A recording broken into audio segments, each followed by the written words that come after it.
प्रकार से अजामिल की सुंदर कथा का वर्णन किया और तब परीक्षित को समझाया, देखो परीक्षित, जब अजामिल जैसा पापी व्यक्ति भगवान के नाम के प्रभाव से तर सकता है, उसका कल्याण हो सकता है, इसका अर्थ यह है कि यदि इस जीवन में भी किसी ने पाप किए हो, लेकिन एक बार वह निश्चय कर ले कि अभी तक मैंने ये पाप किए हैं, आज से कोई पाप नहीं करूंगा, भगवान का भजन करूंगा और भगवान के नाम की शरण ले, तो क्या होगा?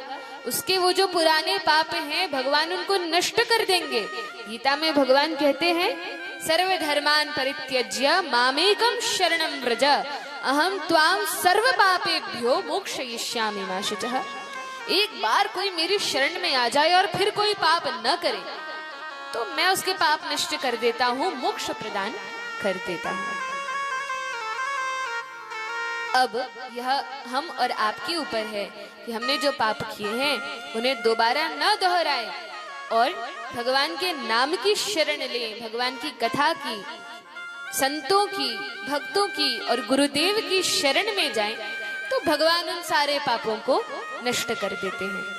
परीक्षित महाराज ने कहा, यह तो बड़ी सुंदर बात है, लेकिन सुखदेव जी ने कहा, समस्या तो ये है, साधन बड़ा सरल है, केवल नाम जप करना है, कल्याण हो जाएगा।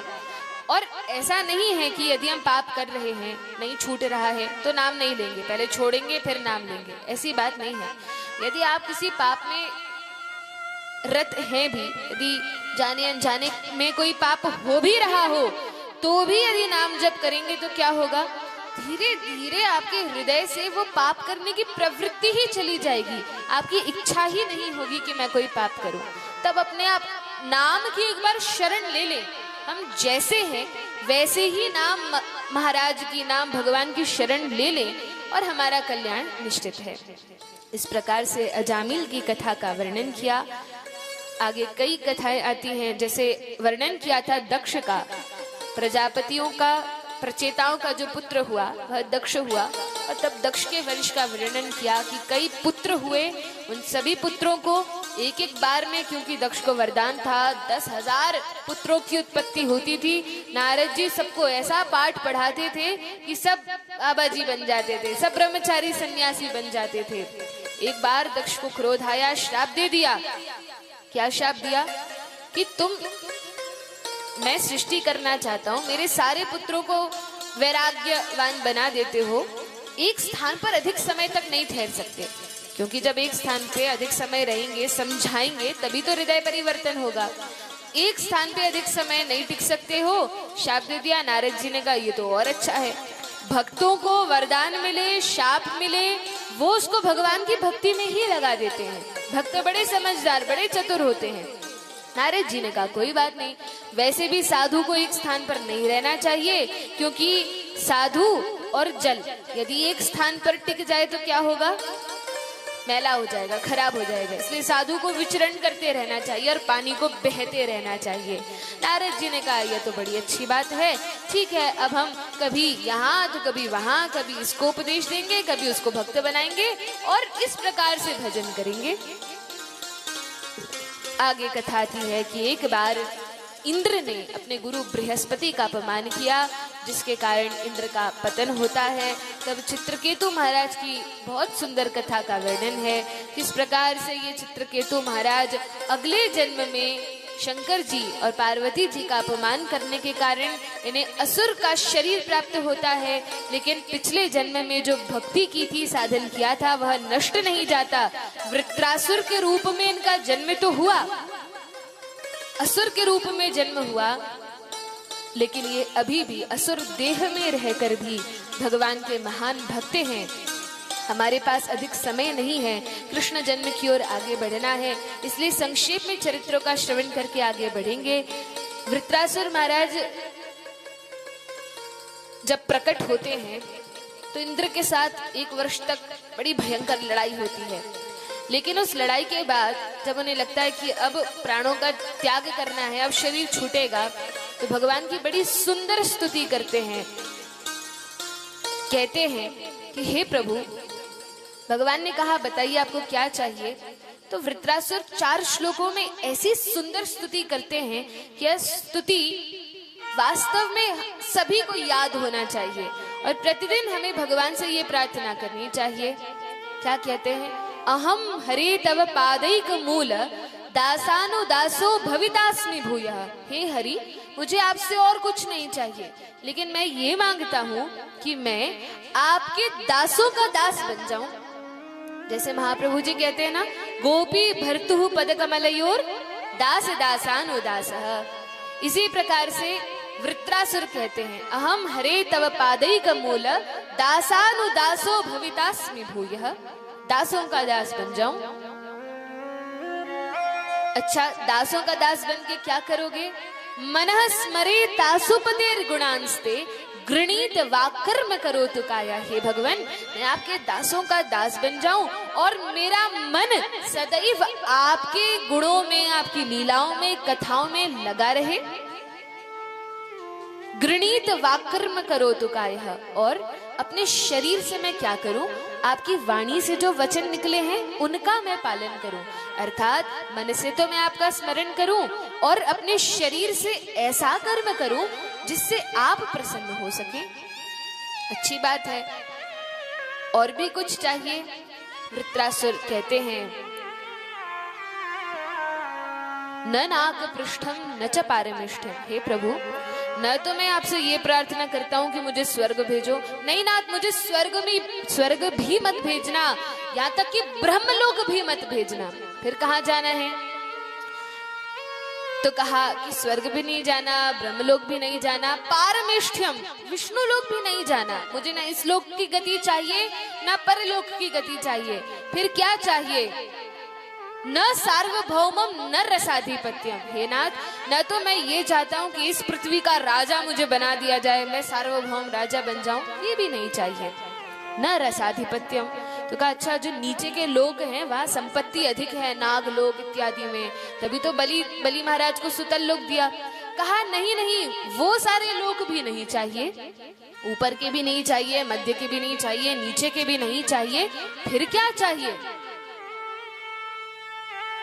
तो कहा केवल आपकी कथा में मेरा मन लगा रहे और आपके नाम स्मरण में मन लगा रहे। अच्छा, कैसे मन लगे? तनिक वह भी बता दो। तो कहा कि जिस प्रकार कोई बछड़ा होता है और वह बछड़ा प्रतीक्षा करता है कब मेरी गैया मैया आएंगी, मुझे दूध पिलाएंगी, जितनी आतुरता से एक भूखा छोटा बछड़ा अपनी माँ, गाय माँ की प्रतीक्षा करता है, वैसे मैं आपको प्राप्त करने के लिए लालायित रहूं। भगवान ने कहा अच्छा, लेकिन वह तो स्वार्थ से करता है कि भूख लगी है तो माँ को पुकारता है, और जब भूख शांत हो जाती है तो अपने में मस्त हो जाता है, फिर उसको गौ माता की कोई चिंता नहीं होती। तो कहा नहीं नहीं प्रभु, ऐसे भी स्मरण न करूं। फिर कैसे? अरे जैसे वो छोटी छोटी चिड़िया होती हैं जो अपने घोंसले में प्रतीक्षा करती है हमारी मैया आएंगी दाना लेकर और हमें दाना खिलाएंगी, तो जितनी आतुरता से वे प्रतीक्षा करती है वैसे हम आपकी प्रतीक्षा करें। कहा वो भी स्वार्थपूर्ण है। जब वे चिड़िया बड़ी हो जाती हैं तो उड़कर फुर्र निकल जाती हैं, उन्हें चिड़िया माता की चिंता नहीं होती। कहा नहीं प्रभु, फिर वैसा भी नहीं। तो फिर कैसा भक्त बनना है? कहा प्रियम प्रियेव व्युषितम विषण्णा। जैसे संसार में कोई प्रिय अपनी प्रिया को या कोई प्रिय अपने प्रिय को याद करता है, विरह में पति पत्नी याद करते हैं, उस भाव से, उस माधुर्य भाव से मैं आपका स्मरण करूं, आपकी प्रतीक्षा करूं, ये मैं चाहता हूं। भगवान ने कहा ठीक है, यही वरदान देते हैं। और फिर कहा ममोत्तम श्लोक जनेषु सख्यम। हे प्रभु, ऐसी कृपा करें कि मेरा मन तो आप में लालायित रहे, साथ में मेरी जो संगति हो वह कैसी हो, मेरे आसपास के लोग कैसे हो। तो हे प्रभु, ऐसे लोगों का साक्ष्य, ऐसे लोगों के साथ मित्रता मुझे प्रदान करें जो आपके प्राण प्रिय भक्त हो, जो आपके परम भक्त हो। ऐसे लोगों से मेरी मित्रता हो, ऐसे लोगों से मेरा संपर्क हो। ममोत्तम श्लोक जनेषु सख्यम संसार चक्रे भ्रमतः स्वकर्म भी। और ऐसे लोगों से मेरा संबंध मत करना। कैसे? कहा जो संसार चक्र में पड़े हैं, जिन्हें भगवान से कोई मतलब नहीं है, ऐसे लोगों से दोस्ती मत कराना। भगवान ने कहा ठीक है। और वृत्रासुर ने जब यह सुंदर स्तुति भगवान की प्रसन्न हो गए, तब इंद्र ने परास्त तो किया वृत्रासुर को, यह भगवान की ही लीला और योजना थी। लेकिन इसके पश्चात वृत्रासुर अपना शरीर त्याग करके भगवान के धाम जाते हैं, भगवान संकर्षण के लोक में जाते हैं। बलराम जी के संकर्षण के भक्त थे, उनकी शरण में जाते हैं और आज भी नित्य उनकी आराधना में लगे हुए हैं। आगे वर्णन आता है, एक बार दिति जो दैत्यों की माता है, इंद्र से बड़ी ईर्ष्या होती है, सोचती है ऐसे पुत्र हो मेरे जो इंद्र को भी परास्त करते। तब दिति ने तपस्या की, हिरण्याक्ष हिरण्यकशिपु ये 2 पुत्र हुए। अब हिरण्याक्ष के वध का जो चरित्र है वो कल हमने सुना था। हिरण्याक्ष को मारने के लिए भगवान किस अवतार के रूप में प्रकट हुए? हिरण्याक्ष को मारने के लिए वराह देव भगवान के रूप में प्रकट हुए। और फिर वर्णन आया कि एक और भाई था हिरण्याक्ष का, हिरण्यकशिपु, बड़ा ही पापी था। इसके कई पुत्र थे, जिनमें सबसे छोटा पुत्र था प्रहलाद। लेकिन जब प्रहलाद होने वाले होते हैं तब यह जाता है तपस्या के लिए। कई करोड़ों वर्षों तक, दिव्य वर्षों तक हिरण्यकशिपु ने तपस्या की। और जिस समय तपस्या कर रहा था तो उसकी पत्नी कयाधु, जिनके गर्भ में प्रहलाद जी थे, वे गर्भवती थी। इंद्रादि देवताओं ने सोचा हिरण्यकशिपु इतना बड़ा असुर है, इसने हम सभी को त्रस्त करके रखा है, अब हम क्या करेंगे? इसकी जो पत्नी है, जो गर्भवती है, उसका ही हरण कर लेंगे। उससे क्या होगा? इसकी पत्नी का हरण करेंगे, इसके गर्भ में जो हिरण्यकशिपु का बीज है उस बीज को ही हम समाप्त कर देंगे, ताकि दूसरा हिरण्यकशिपु न हो, फिर आराम से रहेंगे। इंद्र कयाधु का अपहरण करके ले जाते हैं। मार्ग में नारद जी मिले। नारद जी ने कहा, अरे अरे इंद्र, ये तुम क्या कर रहे हो? देवी देवता कब से स्त्रियों का अपहरण करने लगे? इंद्र ने कहा, अरे भगवान, मैं कोई स्त्री का अपहरण नहीं कर रहा, ये तो हिरण्यकशिपु की पत्नी है, इसलिए पकड़ लिया। अरे तो क्या हुआ? नहीं नहीं, मैं केवल इसके बालक को मार के, जब जन्म होगा इसके बालक को मार के कयाधु को वापस महल में छोड़ आऊंगा। कहा, लेकिन ये तो ठीक नहीं है। क्या तुम जानते हो कि कयाधु के गर्भ में जो बालक है वह असुर होगा कि भगवान का भक्त होगा?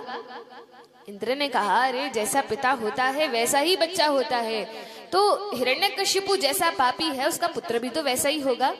तब नारद जी ने बताया, नहीं नहीं, कयाधु पुत्र तो महान भक्त होगा, भगवान के बड़े प्रिय भक्त होंगे, इनको मत मारो। तब नारद जी अपने आश्रम में ले गए और वहीं पर नारद जी के आश्रम में प्रहलाद जी का संतों की सन्निधि में भगवान नाम के आश्रय में जन्म होता है। थोड़े बड़े होते हैं नारद जी, इन्हें पिता के यहाँ छोड़ने आते हैं। हिरण्यकशिपु देखता है, अरे आहा, ये मेरा बालक है, कितना सुंदर, कितना सौम्य, कितना सुशील सदाचारी है।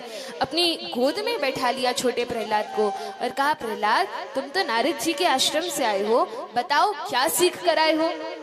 प्रहलाद जी ने कहा, पिताजी, भगवान की भक्ति करना मनुष्य जीवन का सबसे श्रेष्ठ साधन है, यही मनुष्य जीवन का उद्देश्य है। हिरण्यकशिपु को क्रोध आ गया, अरे यह क्या सीख कर आए हो? किसने सिखाया यह सब तुम्हें? पिताजी, गुरुदेव ने सिखाया। कौन है गुरु? कुछ नहीं बताया।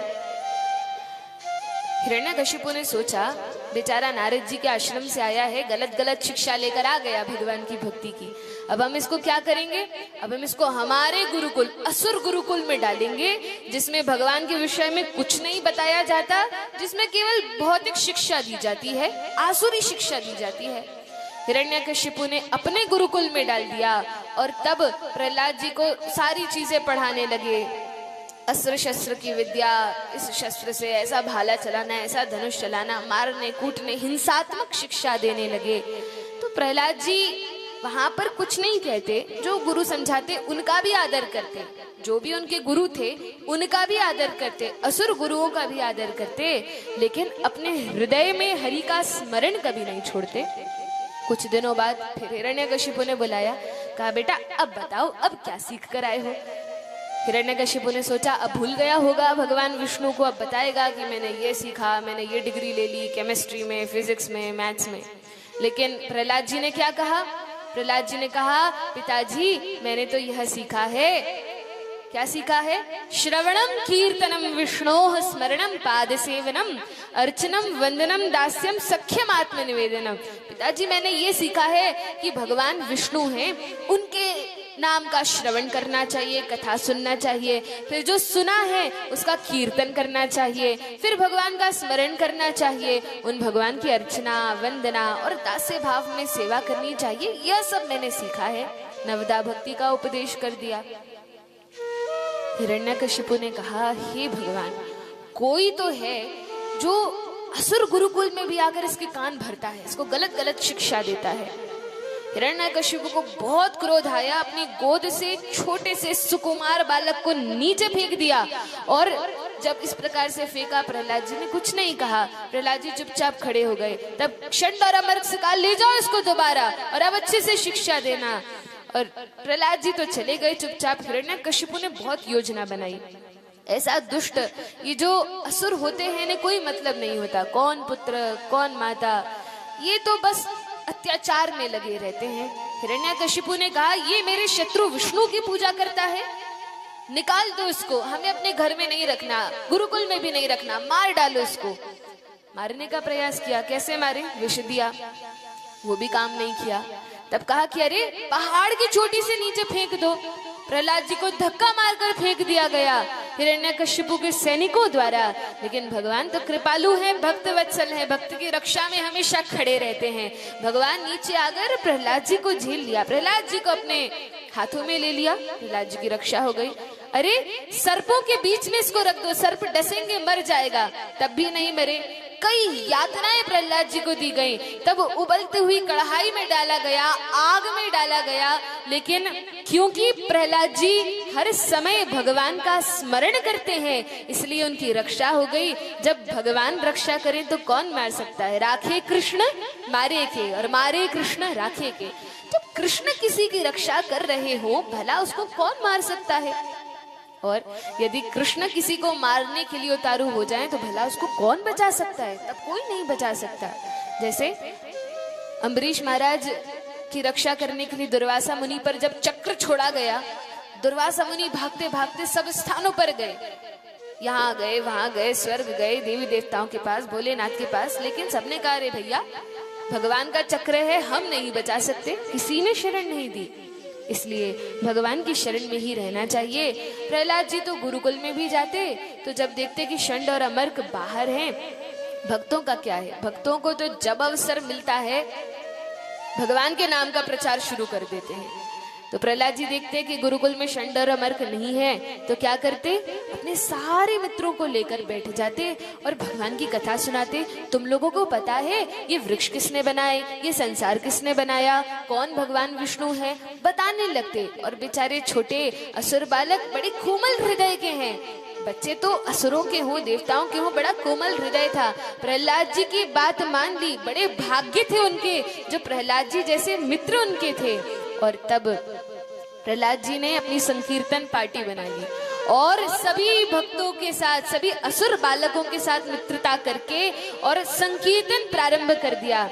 धन्य है प्रहलाद जी जो अपने गुरुकुल में मित्रों के साथ भगवान की कथा कीर्तन की चर्चा करते हैं और मित्रों के साथ मिलकर कीर्तन में नृत्य करते हैं। आइए हम भी स्मरण करें कि हम प्रहलाद जी के गुरुकुल में हैं, कम से कम भाव तो बना ही सकते हैं, और उनके साथ हम कीर्तन कर रहे हैं। छोटे से प्रहलाद हमारे भी समक्ष हैं, इनकी उपस्थिति में हम कीर्तन करते हैं। कैसे प्रहलाद जी कीर्तन करते हैं? तो कहा सभी मित्रों को लेकर गाते हैं, हरि ही शरणम हरि ही शरणम हरि ही शरणम हरि ही शरणम शरणम हरि शरणम हरि शरणम हरि शरणम हरि ही शरणम हरि ही शरणम हरि ही शरणम हरि ही शरणम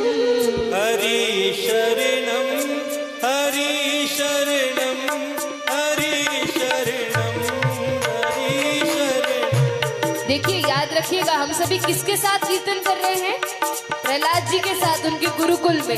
हरि ही शरणम हरि ही शरणम हरिः शरणं हरिः शरणं हरि शरणं हरि शरणं हरि शरणं हरि शरणं हरे कृष्णा कृष्णा कृष्णा हरे हरे हरे राम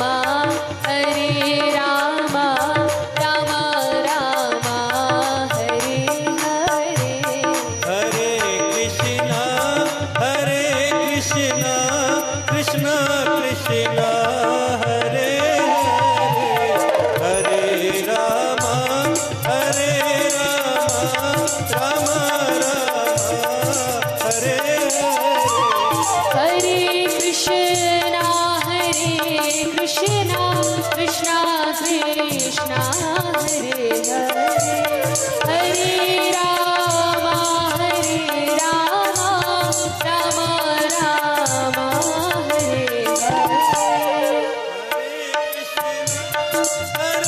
कृष्णा कृष्णा कृष्णा हरे हरे हरे राम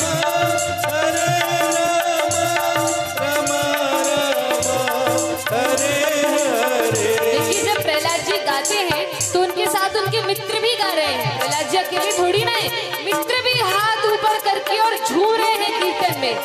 और हम सभी कहाँ हैं? प्रहलाद जी के साथ हैं, हाथ ऊपर करके सभी भाव से गाएं। हरे कृष्णा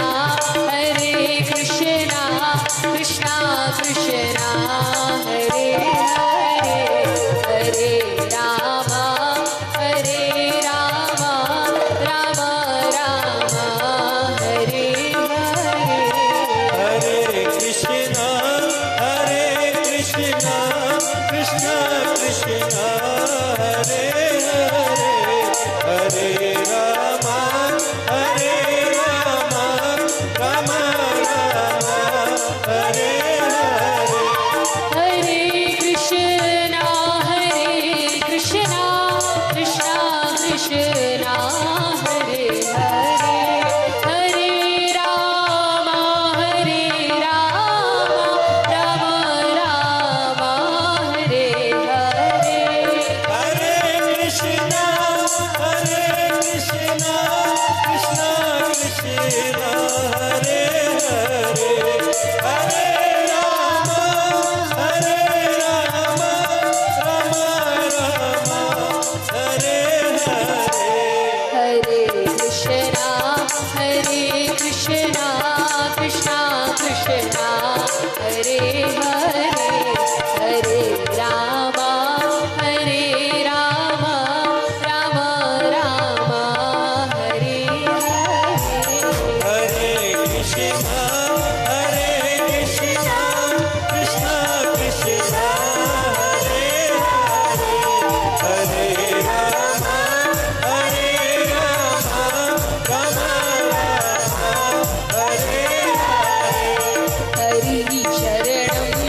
हरिः शरणं हरिः शरणं हरिः शरणं हरि शरणं हरि शरणं हरि शरणं हरिः शरणं हरिः शरणं हरिः शरणं हरिः शरणं हरि शरणं हरि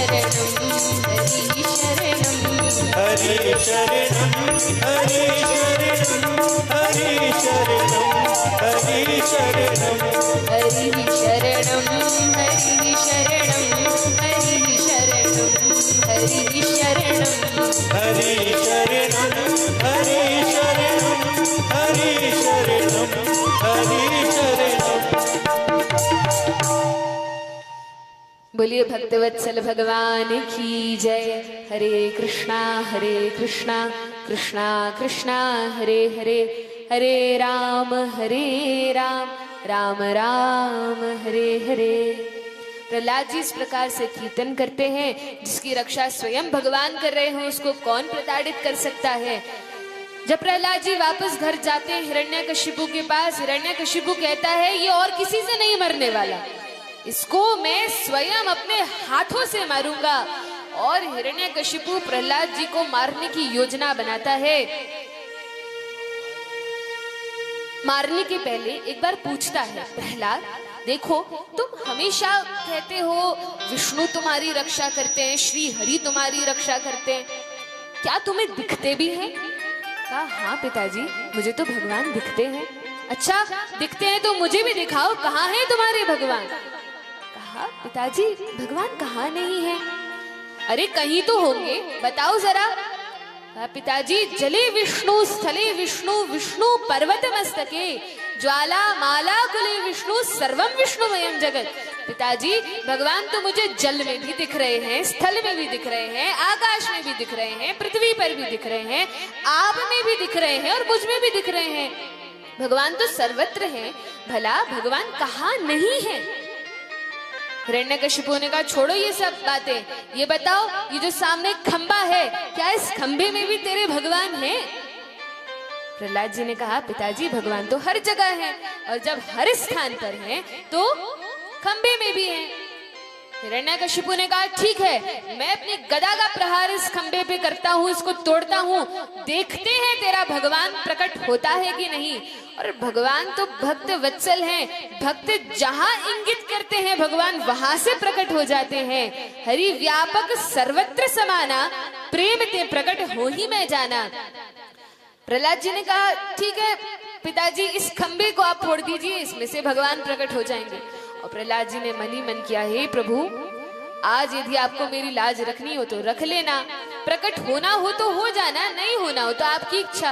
और प्रहलाद जी ने जब ऐसे प्रार्थना भगवान से की, हिरण्यकशिपु ने खंबे को फोड़ा और उस खंबे में से श्री नृसिंह देव भगवान प्रकट होते हैं। बोलिए नृसिंह देव भगवान की जय। भक्त प्रवर प्रहलाद महाराज की जय।